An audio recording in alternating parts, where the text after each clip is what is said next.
sport féminin. Du sport, n'est-ce pas, féminin.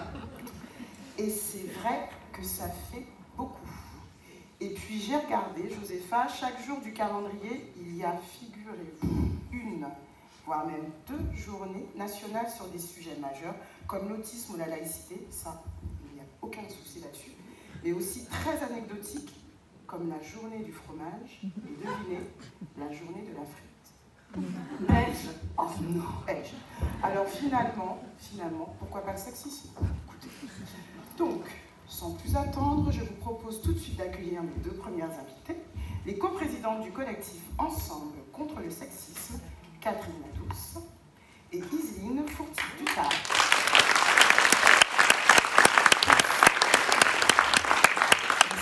Je vais les applaudir effectivement cette journée nationale. Mesdames, vous êtes à l'honneur. Nous aussi d'ailleurs.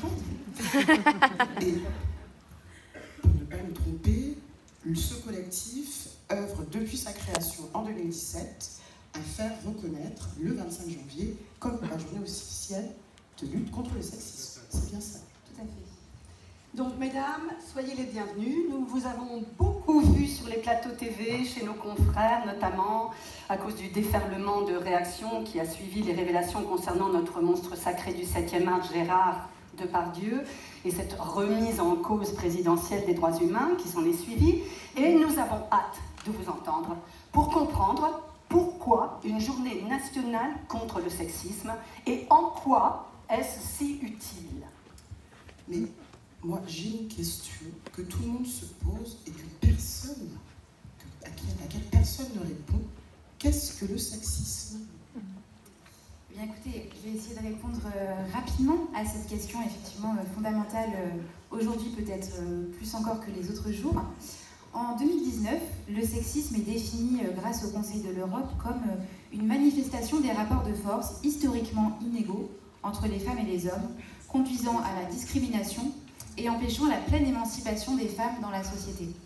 Le Haut Conseil à l'égalité le définit comme une idéologie qui repose sur le postulat de l'infériorité des femmes par rapport aux hommes. Le sexisme, c'est une culture qui émerge de la valence différentielle des sexes, dont nous parlait Françoise Héritier. Le sexisme enferme, hiérarchise, humilie, entrave, viole et tue. C'est la remarque sexualisante qui se veut drôle.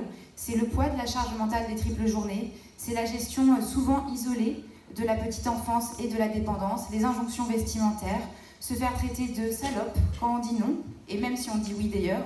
C'est l'importance plus faible accordée à la parole des femmes, c'est l'assignation traditionnelle et stéréotypée à la vie de famille. C'est donc une idéologie qui impacte chaque minute de la vie des femmes. Une idéologie, soit, mais quel est selon vous l'intérêt d'une nouvelle journée sur le sujet? L'intérêt, au-delà de l'anecdote, vous avez parlé des chips ou je ne sais quoi, en fait, c'est de mobiliser, c'est de sensibiliser sur ce phénomène qui entrave la liberté des femmes, qui les prive de se vêtir, qui les prive de leur choix de carrière.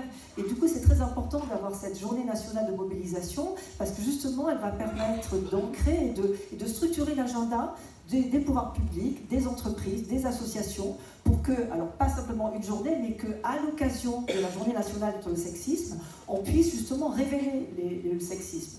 Vous savez, le sexisme, le mot du sexisme est arrivé dans le dictionnaire en 1978. Et à ce moment-là, Simone de Beauvoir a dit « nommer c'est dévoiler, dévoiler c'est agir ». Et en fait, ce que nous faisons aujourd'hui, c'est de l'action. C'est pas simplement la sensibilisation, c'est faire prendre conscience auprès de l'ensemble des publics des méfaits du sexisme.